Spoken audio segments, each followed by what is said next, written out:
अरे राम राम राम। पूरे दिन काम करते करते तो मेरी हालत ही खराब हो जाती है। पता नहीं हमारे अच्छे दिन कब आएंगे। अजी, ये पानी पी लीजिए, इससे आपकी थकान कुछ कम हो जाएगी। लोहार तुरंत ही पानी का गिलास लेकर पानी पी लेता है। आहा, पानी पीने के बाद तो जैसे सारी थकान गायब हो जाती है। अजी, आज मैंने फिर से वही सपना देखा था। अरे भाग्यवान, वो सपना तुम्हें बार बार इसलिए आता है क्योंकि तुम उस सपने के बारे में ही सोचती रहती हो।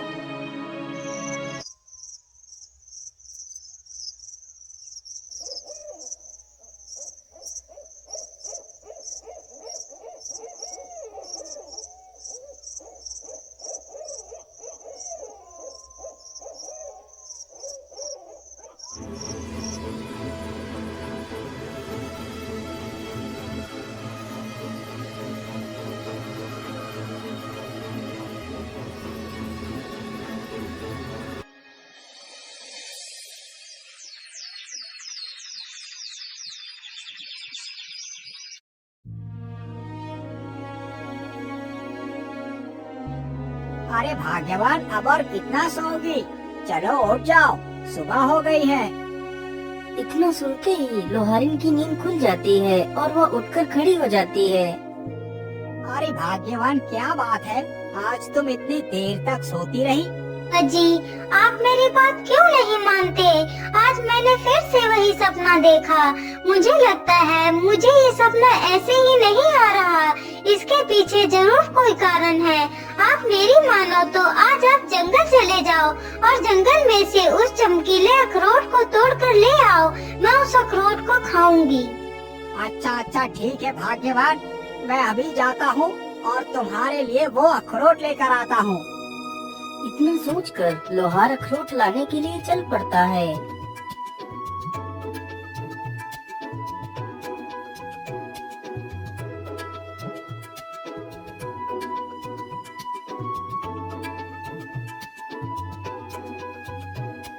लोहार चलते चलते जंगल में काफी दूर निकल जाता है और उसी जंगल में पहुंच जाता है जहां पर वह अखरोट का पेड़ था।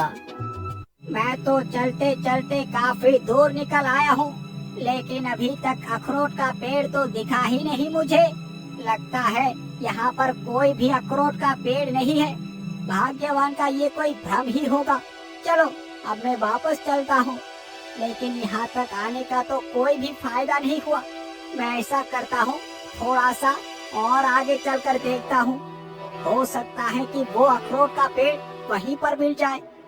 इतना सोचकर लोहार जंगल में आगे बढ़ता है। अरे वो पेड़ कैसा है? कहीं ये तो वो अखरोट का पेड़ नहीं है। चलो इसके पास चलकर देखता हूँ। लोहार जैसे ही उस वृक्ष के पास पहुंचता है तो देखता है उस पेड़ पर सचमुच एक सुनहरा अखरोट लटक रहा था।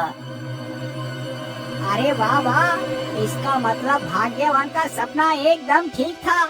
यहाँ पर तो सचमुच एक अखरोट का पेड़ है और इस पर तो सुनहरा अखरोट भी लगा है। चलो जल्दी से मैं इसे तोड़ लेता हूँ। इतना सोचकर लोहार तुरंत उस अखरोट को तोड़ लेता है। अरे दुष्ट युवक, तुमने मेरा सुनहरा अखरोट क्यों तोड़ा? अरे गिलहरी बहन, मुझे माफ करना, मुझे नहीं पता था कि ये अखरोट का पेड़ आपका है, नहीं तो मैं इसमें से अखरोट कभी नहीं तोड़ता। लेकिन तुमने ये अखरोट तोड़ा क्यों है? गिलहरी बहन, मेरी पत्नी प्रत्येक दिन अपने सपने में इस अखरोट के पेड़ को देखती है जिसमें ये सुनहरा अखरोट लगा हुआ होता है। फिर लोहार अपनी सारी कहानी उस गिलहरी को सुनाता है। लोहार की सारी कहानी सुनकर गिलहरी को उसके ऊपर दया आ जाती है। अच्छा ठीक है लोहार भाई, तुम इस अखरोट को ले जा सकते हो। और हाँ, ध्यान रखना, जब तुम्हारी पत्नी इस अखरोट को खाएगी तो उसे 2 जुड़वा बच्चे पैदा होंगे। जब वह बच्चे 20 साल के हो जाएंगे तो उन्हें यहीं पर लेकर आना। मैं उन दोनों का भविष्य तय करूँगी। गिलहरी की यह बात सुनकर लोहार बहुत खुश हो जाता है। गिलहरी बहन, आपका बहुत बहुत धन्यवाद। इतना कहकर लोहार अपने घर वापस लौट जाता है।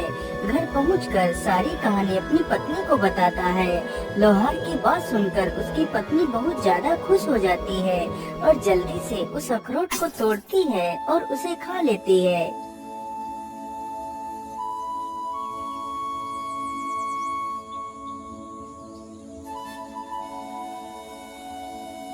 लोहार को इसी प्रकार काफी दिन गुजर जाते हैं। 10 महीनों के बाद लोहार की पत्नी ने गिलहरी के कहे अनुसार ही 2 पुत्रों को जन्म दिया। पुत्र की प्राप्ति के बाद लोहार और लोहारिन बहुत खुश हो जाते हैं।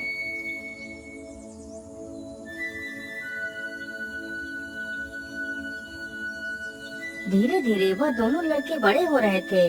लोहार का बड़ा लड़का बड़ा ही कुटिल तथा दुष्ट स्वभाव का था, जबकि उसका छोटा बेटा बहुत ही दयालु तथा प्रेम बांटने वाला था। एक दिन की बात है, लोहार का बड़ा बेटा कानू एक धनुष बाण उठाता है और जंगल की तरफ निकल पड़ता है।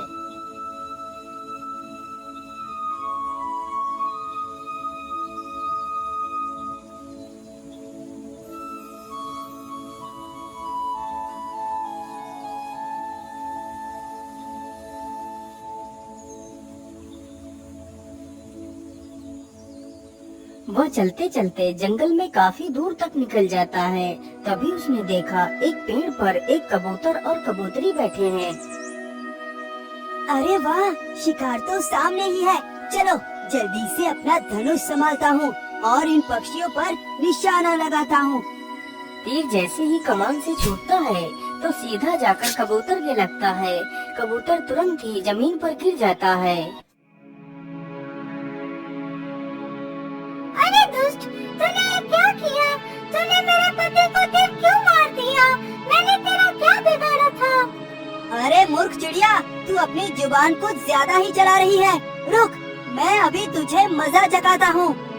इतना कहकर वह अपना तीर उस कबूतरी के ऊपर तान देता है। रुक जाइए भैया, आप ये क्या कर रहे हैं?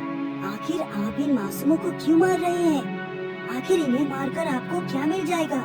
तू हट जा प्रेम, आज मैं इस चिड़िया को जीवित नहीं छोड़ूंगा। नहीं भैया, इस चिड़िया को मारने से पहले आपको मुझे मारना होगा, तभी आप इस चिड़िया को मार सकते हैं। चल चल ठीक है, तेरी वजह से आज मैं इन दोनों को जीवित छोड़ रहा हूँ, नहीं तो आज मैं इस चिड़िया को मार ही डालता।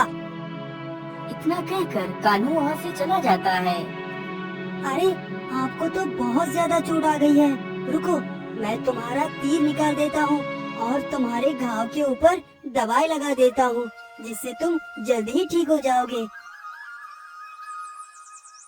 फिर प्रेम कबूतर के तीर निकाल देता है और जल्दी से कुछ दवाई की पत्तियां तोड़ता है और कबूतर के घाव पर लगा देता है।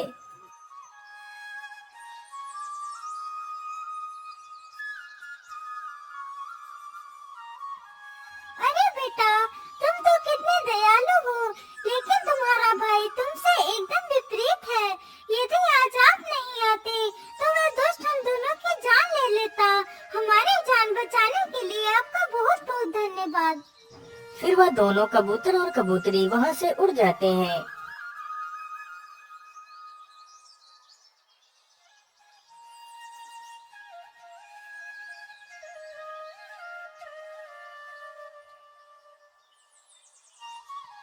अरे बेटा, आज तुम दोनों को मेरे साथ जंगल में चलना है। आज तुम दोनों का भविष्य तय होना है। ठीक है पिताजी, हम दोनों जरूर चलेंगे। इतना कहकर वे तीनों जंगल के लिए निकल पड़ते हैं। वे तीनों चलते चलते जल्दी ही उस अखरोट के पेड़ के पास पहुंच जाते हैं। गिलहरी बहन, आपने जैसा कहा था मैंने वैसा ही किया है। मैं अपने दोनों पुत्र को लेकर आपके पास आ गया हूँ। अब आप ही बताइए इन्हें क्या करना है।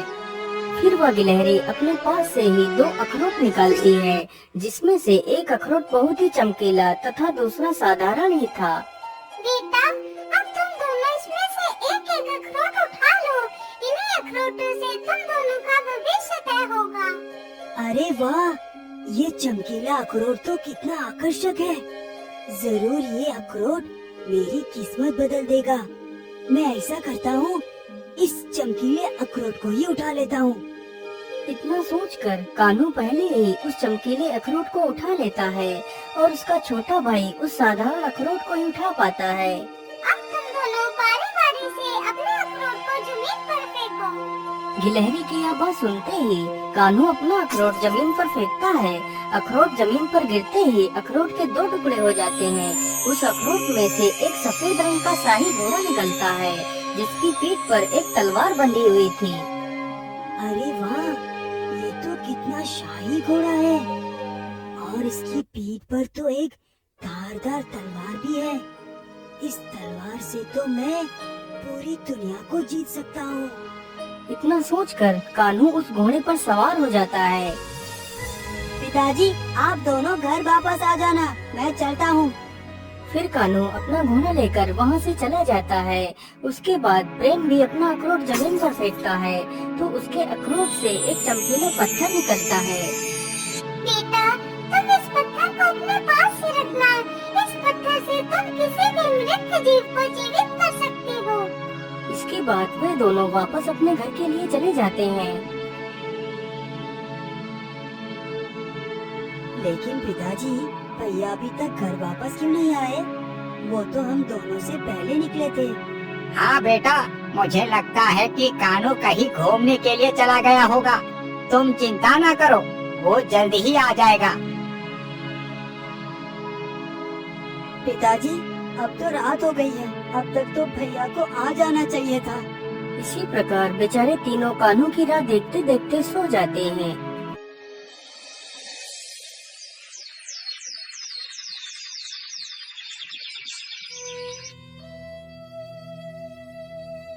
अजी, कहीं हमारा बेटा किसी मुसीबत में तो नहीं फंस गया? अब तक तो उसे आ जाना चाहिए था। हाँ भाग्यवान, तुम बिल्कुल ठीक कहती हो। मुझे तो लगता है मेरा पुत्र जरूर किसी मुसीबत में फंस गया होगा। भाग्यवान, तुम बिल्कुल भी चिंता ना करो, मैं आज ही अपने पुत्र को ढूंढने के लिए जाता हूँ। इतना कहकर विनोद निकल पड़ता है। वह गांव में कई सारे लोगों से कान्हू के बारे में पूछता है, लेकिन कान्हू का कोई अता पता नहीं था। वो पूरे जंगल में इधर उधर घूमता है, लेकिन उसे कान्हू कहीं भी नहीं मिलता। लोहार और लोहारिन तथा वह लड़का तीनों बहुत चिंतित थे, लेकिन कान्हू का कोई भी पता नहीं था। आखिर कान्हू मिलता भी कैसे? वह तो घोड़ा और तलवार पाकर अहंकार से भर चुका था, इसलिए वह कुंभल राज्य पर आक्रमण कर देता है। तो राजा के सैनिक उसे बंदी बनाकर कारागार में डाल देते हैं।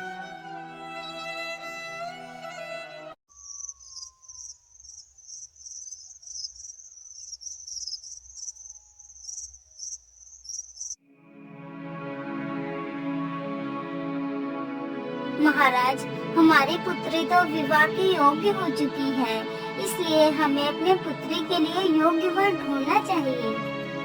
हाँ महारानी जी, ये चिंता तो मुझे भी सता रही है। मैं ऐसा करता हूँ, कल सुबह ही मैं अपनी पुत्री के लिए वर ढूंढने के लिए जाऊँगा। जैसे ही आधी रात होती है तो राजकुमारी बहुत ही गहरी निद्रा में सो जाती है। तभी वहाँ पर एक जहरीला सर्प उसके पलंग के पास आ जाता है और राजकुमारी को डस लेता है।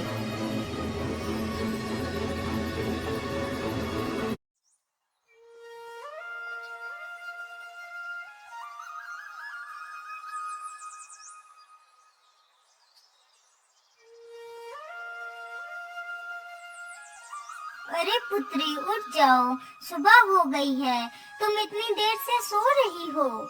महारानी के बार बार बोलने पर भी जब राजकुमारी नहीं उठी तो महारानी ने राजकुमारी की चादर खींच ली तो देखा कि किसी सर्प ने राजकुमारी के हाथ पर काट लिया है। हाय राम राम राम, ये क्या हो गया मेरी पुत्री को? महाराज जल्दी आइए, हमारी पुत्री को किसी जहरीले सर्प ने काट लिया है। इतना सुनते ही राजा वहाँ पर आ जाता है। अरे पुत्री, ये तुम्हें क्या हो गया? मैं तुम्हारे लिए पता नहीं कितने बड़े बड़े सपने देख रहा था और तुम हमें छोड़कर चली गई। महाराज, ये समय आंसू बहाने का नहीं है, हमें किसी झाड़ फूक करने वाले साधु को बुलाना चाहिए। सैनिकों, जाओ और पूरे राज्य में ये घोषणा कर दो, जिसने भी मेरे राजकुमारी को ठीक कर दिया, मैं उसे अपना आधा राज्य दे दूंगा। और राजकुमारी का विवाह भी उसी के साथ कर दूंगा। राजा का आदेश होते ही सारे सैनिक पूरे राज्य में घूम घूम कर घोषणा करने लगते हैं। सुनो सुनो सुनो, राजा की पुत्री को एक जहरीले सर्प ने काट लिया है, जिसकी वजह से राजकुमारी की मृत्यु हो गई है। यदि कोई इंसान राजा की पुत्री को ठीक कर देगा तो राजा उसे अपना आधा राज्य दे देगा तथा राजकुमारी का विवाह भी उसी युवक के साथ कर देगा। सुनो सुनो सुनो, राजा की पुत्री को एक जहरीले सर्प ने काट लिया है, जिसकी वजह से राजकुमारी की मृत्यु हो गई है।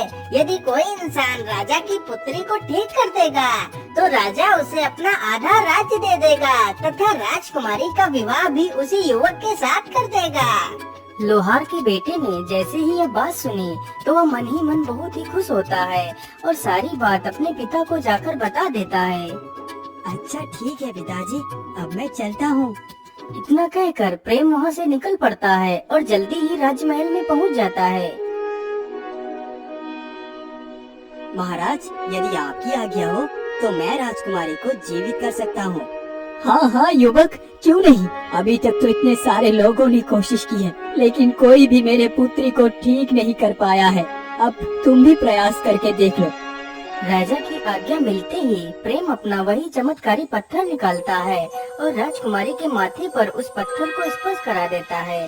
पत्थर के स्पर्श होते ही राजकुमारी के अंदर फिर से प्राण आ जाते हैं और राजकुमारी पुनः उठकर खड़ी हो जाती है। यह देखकर सभी लोग खुश हो जाते हैं और बड़े ही धूमधाम से दोनों का विवाह करवा देते हैं। अब तो प्रेम खुद एक राजा बन चुका था। महाराज, आज आप इतना दुखी क्यों लग रही हैं? क्या बात है? कुछ नहीं राजकुमारी जी, आज मुझे मेरे भैया की याद आ गई थी। पता नहीं वो कहाँ होंगे और किस हालत में होंगे। मैंने उन्हें ढूंढने की बहुत कोशिश की, लेकिन वो कहीं नहीं मिले। फिर प्रेम अपनी सारी कहानी राजकुमारी को बताता है। लेकिन स्वामी, आज से कुछ महीने पहले ही एक ऐसा ही युवक आया था और उसने हमारे राज्य पर आक्रमण किया था, तो हमारे पिताजी ने उस युवक को बंदी बनाकर कारागार में डाल दिया था। प्रेम ने जैसे ही यह बात सुनी तो वह तुरंत कारागार के पास जाता है तो देखता है उसका बड़ा भाई कारागार के अंदर बंद है। भैया, आप इस कारागार के अंदर कैसे आ गए? कानून ने जैसे ही यह बात सुनी तो वह तुरंत उठ खड़ा होता है और सामने देखता है तो उसका छोटा भाई खड़ा होता है। अपने छोटे भाई को देखकर कान्हू रोने लगता है। भैया, मुझे माफ कर दो, मैं बहुत बुरा हूँ। मैं हमेशा तुम्हें छोटी छोटी बातों पर धिक्कारता रहता था। अहंकार में मैं अंधा हो चुका था। इस अहंकार की मद में चूर होकर मैं इस कारागार में आ गया। मुझे माफ कर दो मेरे भाई, मुझे माफ कर दो। नहीं भैया, आप माफी मत मांगिए। यदि आपको अपनी गलती का पश्चाताप हो चुका है तो आप पूरी तरह शुद्ध हो चुके हैं। सैनिकों, इस कारागार का दरवाजा खोल दिया जाए। इतना कहते ही सैनिक तुरंत कारागार का दरवाजा खोल देते हैं और कान्हू को बाहर निकाल लेते हैं। फिर वह सारे लोग हंसी खुशी अपना जीवन व्यतीत करने लगते हैं।